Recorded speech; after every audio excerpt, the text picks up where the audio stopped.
Who's hungry? The Deli's open. Hey guys, welcome back to another football season here at Marco's Deli. We're going to be bringing you college and NFL winners all season long, as I'm going to try to give you these situations to keep you abreast of potential traps, sandwich spots, and give you some winners. And remember, if I save you from a loser, that's even better than giving you a winner, because I saved you 1.1 units instead of making you 1 unit. So let's get right into this week's action. It's going to be college heavy this week because with the NFL having week 1, not a lot of sandwich spots, obviously. Let's get things started in college football, and we're going to look at Sam Houston at Hawaii. Now, this is an absolute bad spot for Sam Houston, as they just played their home opener last Friday night, and it was a TV game against UNLV. Now they've got to travel to play in Hawaii. A lot of distractions playing on the islands, especially early in the season like this. But more importantly, it's their next game. They play Texas next. Now, I will point out that next is in 2 weeks. They do have next week off. So that kind of tempers my enthusiasm a bit about going against Sam Houston. Had they been playing Texas next week, it would have been an even better play. But I still side with the Hawaii side here, and I'll go ahead and lay the 7 points with Hawaii. The next one we're going to look at is Louisiana Tech at LSU.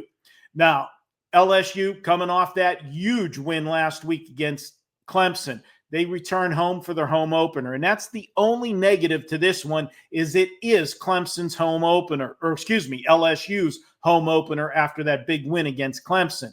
But I got to look at the situation here. You open the season with a top 10 matchup against Clemson. You have all of that talk about how LSU can't win opening week. They finally break that drought and get a win. Not only get a win, but they get it against a top 5 team. That has you set up for a letdown.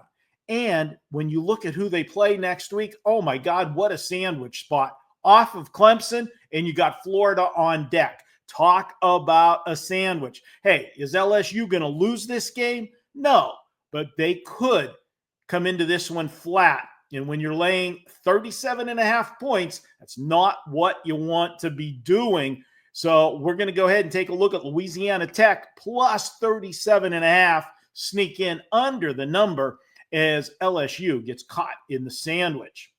Next one we're going to look at is West Virginia at Ohio U.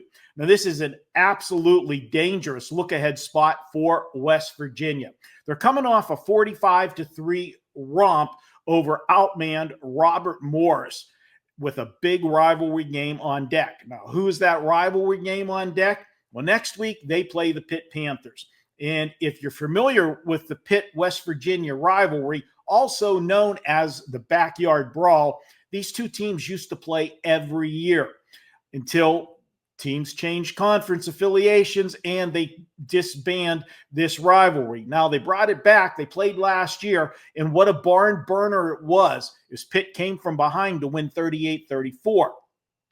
Now West Virginia heads to Ohio U, and they're only laying 3.5 against a MAC school. That looks a little bit too inviting to take West Virginia. And with Pitt on deck, I got to put up the red flags here. Cautious on West Virginia. I like Ohio U plus the points here as they catch West Virginia looking ahead to the Pitt Panthers next week. I've got a couple more for you, but before I get to that, we got to take care of some business. I want to tell you, over at WagerTalk right now, you can get 7 days of my service. That's all access. 7 days, every play I put out, all sports, for just $77. Guys, my top play each day either sells for $25 or $35 if it's a 5% play. You'll get every play I release for 7 days for $77. Why should you sign up with me? Well, over the last 3 weeks, we're up over $3,000 for our clients. That's 30 units of profit. And I was the number 2 football handicapper last year at WagerTalk. College and pro combined, money won. We were number 2 overall, and we're off and running already this season. Last week, I only had 4 plays, But you know what? That's all we needed. We won them all. 4-0 sweep last week in football. Join me right now this week. Head over to WagerTalk.com and get 7 days for $77. Just go to my homepage. If you want to go directly to my homepage, go to wt.buzz/MD. That'll take you right to my homepage. Also, guys, this is the part of the video where I ask your help. If you like me doing these videos for you and you want to see more of them, yeah, you got to pay your dues. It's free. All you got to do is do this. Give us a thumbs up. I really appreciate you guys doing that. It helps the channel out immensely. And if you're not already subscribed to the channel, hit the subscribe button now. You'll be notified every time a new video is available. It's free to subscribe. Just hit that subscribe button and you'll never miss a video from me again. All right, let's get to the rest of the Deli plays, and we're going to take a look at Illinois at Duke. Now, this one's not a sandwich game. This one I would classify as a potential trap game, and here's why. There's been a lot of chatter in the offseason about this Illinois team being a sleeper in the Big Ten. So much chatter, in fact, that this team comes into this week's game ranked number 11 in the AP Top 25. Now, I got to tell you, doesn't this look a little easy? You've got a top 25 team ranked versus an unranked team, and the line is only 3. Yeah, they're on the road at Duke, but who's Duke, okay? Out of the ACC. We know the ACC was down last year, and the Big Ten, we know that they're a powerhouse. The line's only 3. Aren't they begging you to take Illinois? And with that said, 80% of you have taken Illinois. 80% of the tickets written in this game have gone to the Illinois side. Yet this number has not budged off of 3. That's a red flag, guys. I smell something fishy here. I think it's a trap. Let's go with Duke +3. And for the last game in the Deli this week, we're going to head to the NFL and take a look at Pittsburgh and the New York Jets. Pittsburgh travels to the Jets. Now, you know I'm a big Steeler fan, but you know what? I bet with my head and not my heart. And I look at this one, and Pittsburgh is a road favorite here. Yeah, I understand them being the road favorite. I understand the love that's coming Pittsburgh's way. They've got the new quarterback. They got Aaron Rodgers. We know the drama. We know what he brings, the circus he brings with him. But here's the reality. He hasn't taken a snap yet. He did not play a single down in the preseason. Now, I know he's a veteran and people say he doesn't need the reps. You're with a new team. You're with a new offense, a new offensive coordinator. You got to build chemistry with your players. I think it was a mistake that he didn't get any action in the preseason. And the sidebar to this game is everybody's making a big deal out of Aaron Rodgers going back to New York for his first game. He played in New York the last 2 years. Well, really the last year because he got hurt 4 plays into the season 2 years ago. The Jets didn't re-sign him. Should Aaron Rodgers be upset about that? How could you be? He got paid $40 million, and they got nothing for it, okay? They didn't make the playoffs. So he had his chance. It didn't work out.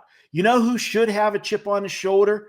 That's Justin Fields, the New York Jet quarterback. He was with the Pittsburgh Steelers last year. He started the season for the Steelers because Russell Wilson was hurt. He went 4-2, and then they gave the job to Russell Wilson. And Russell Wilson, yeah, he won the first few games that he came in there, but the end of the season was an absolute nightmare, and Justin Fields never got a shot again.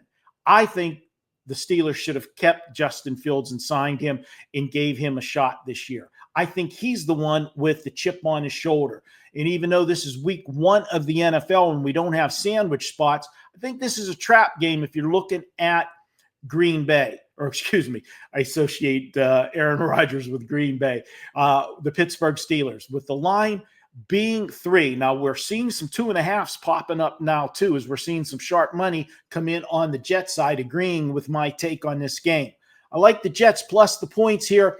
I would hold out looking for that 3 if you still can't get it, because I think once the public gets involved on Sunday, they might drive this thing back to 3. But there are some 3s out there right now. Go out there and grab the Jets. as the play here. I think this is a trap for the Pittsburgh Steelers. Hope you enjoyed this video. Leave me a comment. Tell me what you like, what you don't like, what you want to see. Tell me who your picks are this week. I really appreciate the interaction with you guys. Until next week, guys, from Marco's Deli, let's cash some tickets. I'll talk to you next week. Good luck.